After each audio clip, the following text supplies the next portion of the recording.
नमस्कार, मैं ब्रिजेश चौरसिया। स्वागत है आपका हमारे चैनल टीडीवी न्यूज़ 24 पर। जैसा कि आप देखें जो है, कल आपने देखा कि यानी 13 जुलाई को 7 राज्यों में 13 सीटों पर विधानसभा चुनाव हुए। और अगर देखा जाए तो परिणाम बहुत जो है अतिशयोक्ति परिणाम आया। देखा जाए तो बीजेपी के खेमे में काफ़ी नाराजगी और काफ़ी असंतोष का जो है देखना पड़ा, हमको जो है दिखाई दिया। और आज हमारे साथ हैं इसी मुद्दे पर आज हम चर्चा करेंगे। आज हमारे साथ है रविंदर जी, जो कांग्रेस के पैनलिस्ट में मेंबर हैं, और हमारे साथ है राघव अली जी, जो एक स्वतंत्र विचारक हैं। जी, क्या लगता है इस बार जो जिस प्रकार देखा जाए 7 राज्यों में 13 विधानसभा सीटों पर जो है कांग्रेस की जो है बहुत अच्छी जो है शानदार प्रदर्शन रहा। 10 सीटों पर जीत जो है इंडिया गठबंधन जो है जीत दर्ज किया। इस पर क्या कहना चाहेंगे आप? देखिए, बीजेपी के लिए ये बहुत खतरे की घंटी है और ये इस चुनाव में सबसे बड़ा नुकसान भारतीय जनता पार्टी को पश्चिम बंगाल से उठाना पड़ा है, जहां पर 4 की चारों सीटें ये अपनी हार गए हैं। और सबसे बड़ा फ़ायदा इसमें इंडिया गठबंधन को हुआ है। और इंडिया गठबंधन का हौसला जो कमज़ोर सा पड़ रहा था, सरकार नहीं बन पाई थी, वो और मजबूती से उभरा है। अच्छा राघव जी, अगर मैं आपसे कहना चाहूँ कि ये परिणाम जो आए, ये परिणाम किस ओर इशारा कर रहे हैं? क्या आने वाले जो जैसे विगत अगर देखा जाए आने वाले विधानसभा चुनाव हैं, बिहार में है, दिल्ली में है, महाराष्ट्र में है, हरियाणा में है, झारखंड में है और असम में है, इस पर क्या आने वाला जो परिणाम आया, इस पर क्या कुछ प्रभाव पड़ता दिखाई दे रहा है आपको? देखिए ब्रजेश जी, जो पीछे लोकसभा चुनाव हुआ है, इस लोकसभा चुनाव में किसी भी दल को पूर्ण बहुमत नहीं मिला है। और ये तो साबित होता है कि भारतीय जनता पार्टी इस चुनाव में सरकार बनाने में ज़रूर कामयाब हुई, लेकिन जनता ने उसको मैंडेट विपक्ष में बैठने का दिया था। और इंडिया गठबंधन अलायंस भी उस तरह से मजबूती से उभरा नहीं, हालांकि उसने परफॉर्मेंस बहुत अच्छा किया। लेकिन सरकार बनाने के बावजूद भारतीय जनता पार्टी अब दिन प्रतिदिन उसका ग्राफ गिरता जा रहा है और विपक्ष बहुत उसका हौसला इतना मजबूत हो गया है कि उसका ग्राफ डेली आप देखेंगे। कोई भी सर्वे, पीछे एक सर्वे आया था, उसमें भी जो है राहुल गांधी मोदी जी के तुलना में 10 गुना ज़्यादा जो है उनका ग्राफ बढ़ा। और ये चुनाव कहीं ना कहीं इनके ग्राफ को और तेज़ी से इम्प्रूव करेगा। और ये जो 7 राज्यों में अब संभावित चुनाव होने वाले हैं, संभावित चुनाव की विधानसभा की डेट कभी भी अनाउंस हो सकती है 2-4 महीने के बाद। तो उस चुनाव में इंडिया गठबंधन को फ़ायदा मिलेगा और भारतीय जनता पार्टी के अंदर जो एक असंतोष की भावना अब सुनने में आ रही थी, वो तीव्रता से उभर कर सामने आएगी। अपने पिछले कुछ दिनों में आपने देखा भी होगा कि उत्तर प्रदेश में भी और भी कई नेता पार्टी के अंदर जो है एक बगावत के सुर को जो है हवा दे रहे हैं। और तेज़ी से ये जो हवा है बगावत की अब बढ़ती चली जाएगी। अच्छा राघव जी, आपने बात की जो है बगावत की हवा चल रही है। अभी आज देखा जाए तो आज जो है बीजेपी के यूपी के कार्य समिति की बैठक चल रही है और ये बहुत जो खबर निकल के आ रही है कि योगी जी हो सकता है संभावित मुख्यमंत्री न रहे, उनको हटा दिया जाए। इस पर क्या कहना चाहते हैं? अब इस पर थोड़ा सा प्रकाश डालें, इस पर थोड़ा हमारे दर्शकों को बताएं क्या है एक्चुअल मामला। देखिए, दरअसल हुआ क्या है कि मोदी जी के बाद उत्तराधिकारी कौन होगा, ये उत्तराधिकारी की लड़ाई चल रही है। और एक मुद्दा इस टाइम ये मिल गया है लोकसभा चुनाव में, यूपी के अंदर ये इतनी सीट हार गए हैं जिससे योगी जी को हटाना इनके लिए थोड़ा सा एक मौका दे रहा है। तो हो सकता है कि इस टाइम जो सेंटर है वो योगी जी को शहीद कर दे, उत्तर प्रदेश से हटा दें। चलिए हम रविंदर जी पे आते हैं। रविंदर जी, क्या लगता है आपको, आप कांग्रेस के जो है राजनेता हैं, जो है क्या लगता है अगर योगी जी को हटा दिया जाएगा तो यूपी में क्या माहौल? जैसे राघव जी ने बताया, जो इस समय जो है कार्य समिति बैठक आज चल रही है और एक तरफ देख रहे हैं 7 राज्यों में 13 सीटों पर विधानसभा चुनाव हुए और प्रदर्शन बीजेपी का बहुत ही बुरा रहा। इस पर क्या कहना चाहते हैं आप? टीडीपी के न्यूज़ 24 के सभी दर्शकों का मेरा नमस्कार। ब्रजेश जी, बात ग्राफ गिरने की है तो ग्राफ ऐसे नहीं गिर रहा है। जब हम किसी भी चीज़ को जनता के बीच में ले गई बीजेपी और उस मैंडेट को आप पूरा नहीं करेंगे तो आज नहीं तो कल उस ग्राफ को नीचे गिरना ही था। आगामी अभी बीच में लोकसभा चुनाव हुआ, पीछे आप देखें हैं क्या इंडिया गठबंधन का कितना अच्छा परफॉर्मेंस रहा। विपक्ष में हम लोग बैठ के उस प्रदर्शन को, संसद भवन में राहुल गांधी जी का भाषण और हर पीडीए के हर मुद्दे पर हम लोगों ने मंथन किया, विचार किया और जनता के बीच में उस चीज़ को हम ले जा रहे हैं। अभी आगामी जब 7 राज्यों में उपचुनाव शुरू हुए तो आप देख रहे हैं 13 सीटों में 10 सीट इंडिया गठबंधन के साथियों का रहा।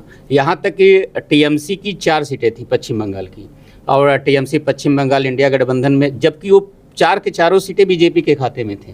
तो ये ग्राफ धीरे धीरे गिर रहा है और समय अब आ रहा है, मोदी लहर कम हो रहा है, प्रभाव उसका पूरा का पूरा कम हो रहा है। रीजन क्या है कि वो जो मैंडेट अपने मैनिफेस्टो में दिए उसको पूरा ही नहीं कर रहे हैं। अच्छा, जिस प्रकार देखा जाए प्रदर्शन बुरा हो रहा है और जो आपने बताया ग्राफ भी गिर रहा है, तो ग्राफ गिरने का जो है मेन कारण क्या है, इस पर थोड़ा सा बताइए। जनता के बीच में जो आप वादा करते हैं, जो आप लालच दे रहे हैं जनता को, वहाँ तक तो आप पहुँचने का प्रयास करिए। कम से कम आप 100% नहीं पहुँच सकते, 70% तो पढ़िए। हम दो राज्यों की बात कर रहे हैं, कर्नाटक में और हिमाचल में हमारी इसमें प्रेजेंट में सरकार। हमने जिन वादों को हमारे नेता ने किया, हम हर वादा पूरा कर रहे हैं। अच्छा, एक रविंदर जी, एक क्वेश्चन और आ रहा है कि अभी जो है राम भगवान ने बीजेपी को जो अयोध्या से नकारा, इस समय बद्रीनाथ ने भी जो है बद्रीनाथ जी ने भी नकार दिया। इस पर क्या लग रहा है आपको, क्या मामला है इस पर कुछ बताइए। देखिए, सनातन के नाम पे आप चुनाव कब तक लड़ेंगे?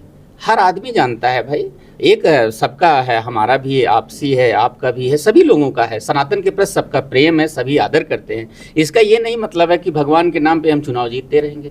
आप राम देख रहे हैं, आप समय आ गया है भैया, अभी अयोध्या हुआ, बद्रीनाथ हुआ, बस मथुरा और काशी की बारी है।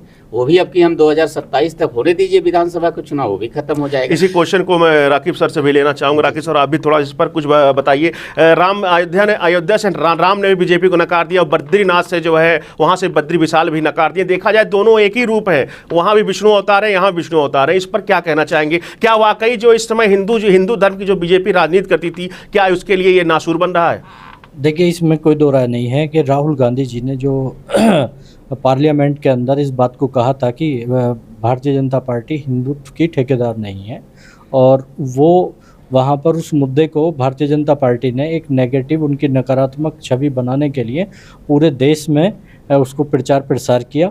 और ये जो चुनाव का रिजल्ट है, ये सीधे सीधे जो है जनता का जवाब है कि जनता ने जो है उनके झूठे हिंदुत्व के मुद्दे को जो है स्वीकार नहीं किया, उसका जवाब दे दिया बद्रीनाथ की सीट के तौर पर। जी, अब आगे की राजनीति कहाँ पे ठहरती है, इस पर क्या बताना चाहेंगे आप? आगे की जो राजनीति है ब्रजेश जी, जो लग रहा था कि 5-6 महीने के अंदर अंदर जिस तरह की भारतीय जनता पार्टी की कल्चर रही है कि अब दूसरे दलों के विधायकों को, सांसदों को तोड़कर अपनी पार्टी में शामिल कर लिया जाता था, तो ये लग रहा था कि कहीं आने वाले टाइम में 2-4-6 महीने में जेडीयू और आपके टीडीपी वगैरह को जो है ये अब इनके सांसदों को तोड़कर अपनी पार्टी में मिला लेंगे। लेकिन इस चुनाव के रिजल्ट ने ये संदेश दे दिया कि अब कोई भी जनप्रतिनिधि भारतीय जनता पार्टी के पार्टी में शामिल होने के लिए 100 बार उसको सोचना पड़ेगा, और इतनी आसानी से वो जो है टूटेगा नहीं। अच्छा, अगर देखा जाए तो आगामी विधानसभा चुनाव बिहार में भी है। बिहार विधानसभा चुनाव में आप किसका प्रदर्शन कितना कैसे रहेगा, आप इस पर भी कुछ प्रकाश डालें। बिहार के विधानसभा का कुछ मौसम बिगड़ सकता है। हो सकता है कि जो नीतीश कुमार जी इस माहौल को, इस लहर को देखें, और हो सकता है इंडिया गठबंधन की तरफ दोबारा, जो जिस तरह से लालू जी ने भी कहा है कि अगस्त तक सरकार बदल जाएगी, तो हो सकता है कि सरकार कुछ ना कुछ सेंटर में और बिहार में चेंज होती दिखाई दे। अच्छा, देखा जाए राकीब जी, यही नीतीश जी जब इंडिया गठबंधन अलायंस के साथ थे, तेजस्वी के साथ थे, तो वहाँ पे वैकेंसियों की बहार आई। जैसे बीजेपी में आए, वैकेंसियाँ फिर कम हो गई। इसका क्या रीज़न है? क्या बीजेपी वाकई युवाओं को बेरोजगार रखना चाहती है? देखिए, युवाओं को क्या कि अगर देखा जाए सेंटर में इस टाइम गवर्नमेंट के पास खजाने की बहुत ज़्यादा कमी है, और वो जब तक अपने पीएसयू बेचेगी नहीं, ज़्यादातर पीएसयू बेचेगी, वहाँ से फ़ंड जनरेट करेगी, और फंड जनरेट करेगी तभी वो रोज़गार दे सकती है। फ़िलहाल गवर्नमेंट रोज़गार देने में सक्षम नहीं है, चाहे किसी स्टेट में हो या सेंटर में हो। सिर्फ ये कॉन्ट्रैक्ट वाली जो जॉब है उनको बढ़ावा देंगे उन्हीं को, और बार बार कोई वैकेंसी निकाल कर उसका महिमा मंडन करके उसको बच्चों को डाइवर्ट करने का एक केवल प्रयास रहेगा। गवर्नमेंट का कोई भी इरादा मुझे नहीं लगता कि सरकारी नौकरियों की तरफ देने का है। अच्छा राकीब जी, एक क्वेश्चन आपसे, लास्ट क्वेश्चन लेना चाहूँगा कि ये जो 7 राज्यों में 13 सीटों पर चुनाव हुए हैं, इस पर क्या केंद्र सरकार भी कुछ जो है प्रहार किया, कुछ इशारा करती है? कुछ केंद्र सरकार के भी खेमे में कुछ हलचल है क्या? देखिए, ये जो भी चुनाव होता है वो पार्टी की इमेज को बहुत ज़्यादा, अगर अच्छा रिजल्ट आता है तो आगे बढ़ाता है, और जब रिजल्ट डाउन आता है तो उसको धरातल में भी ले जाता है।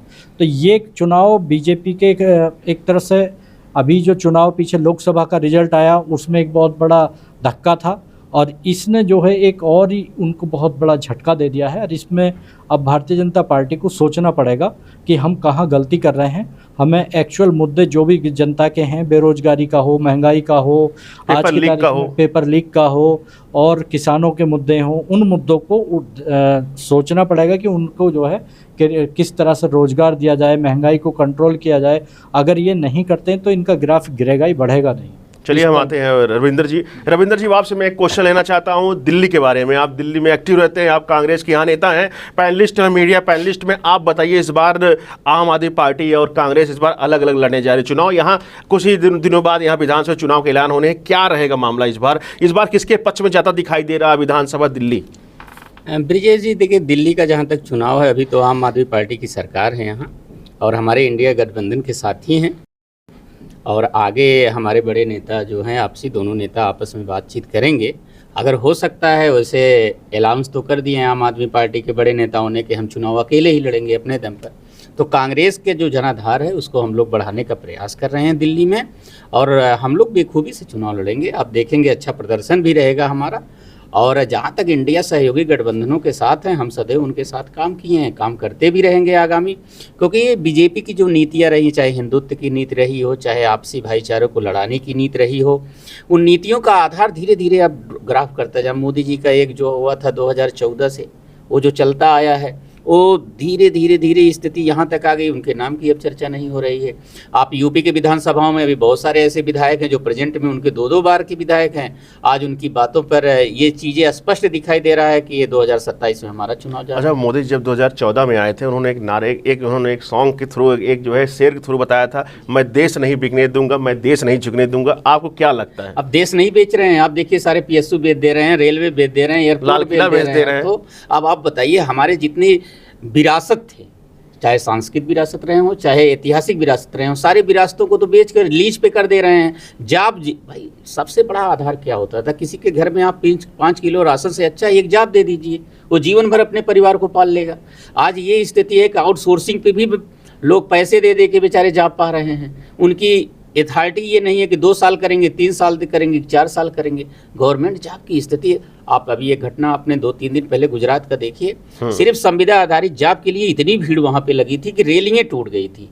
तो आप आधार समझ सकते हैं, गुजरात जिनको कहते हैं कि ये मेरा गुजरात मॉडल लेके आए थे, गुजरात मॉडल देश में उन्होंने गुजरात मॉडल को ऐसा बना दिया कि इस बरसात ने दिखा दिया गुजरात मॉडल क्या है। रोडे धंस गए, एयरपोर्ट गिर गया। आप बताइए, आप आपके घर पे मकान बनता है, 40 साल तक छत नहीं गिरती। इतने करोड़ों का इन्होंने एयरपोर्ट बनाया, दिल्ली एयरपोर्ट के गिर गए, जो आदमी मर गया, सारी चीज़ें। तो मिला जुला के ये खोखला मॉडल है इनका, गुजरात मॉडल नहीं, खोखला मॉडल है। और रही बात, सामने आप देखिएगा महाराष्ट्र का चुनाव है, हरियाणा का चुनाव है। महाराष्ट्र चुनाव, हरियाणा चुनाव, बिहार में है, पांडुचेरी में है, केरल में, असम में। किस नजरिए से देखते हैं आप इस बार क्या रहेगा यहाँ पे? समझिएगा बहुत गंभीरता से कि इंडिया गठबंधन लगभग सारे राज्यों में पूर्ण बहुमत की सरकार बनाएगी। हम अभी ऑलरेडी, चाहे महाराष्ट्र में ले लीजिए, इनकी स्थिति एकदम खराब है। असम में भी बनाएगी, असम में भी हम सरकार बना रहे हैं। हेमंत बिस्वा पे अब कोई विश्वास करने को नहीं राजी है। और आपसे मैं इसी चैनल पे फिर कह रहा हूँ कि आप देखिएगा, केरल में हमारी सरकार है और रहेगी भी आगे चल के। हम हर राज्यों में सरकार बनाएंगे और एक समय ये भी आएगा, TDP और नीतीश जी दोनों, बस ये सरकार 5 से 6 महीने की सरकार बची हुई है। मोदी सरकार गिरेगी, इंडिया गठबंधन पे सब विश्वास करेंगे और ये सरकार देश की युवाओं की सरकार रहेगी। आपको जो है, आपकी ये जो है, आपको आपने भी बता दिया कि सरकार गिरेगी और हम सरकार बनाएंगे। इसके लिए आपको मैं अग्रिम बधाई देता हूँ। चलिए, धन्यवाद। हाँ, तो ये थी हमारी अब तक की चर्चा कि 7 राज्यों में 13 विधानसभा चुनाव के पक्ष में जो है क्या था मत, जो है लोगों को क्या सोचना था, हमारे जो है हमारे विशेषज्ञों का क्या सोचना था। ऐसे ही खबरों के लिए बने रहे जो है TDV News 24 पर। तब तक के लिए नमस्कार।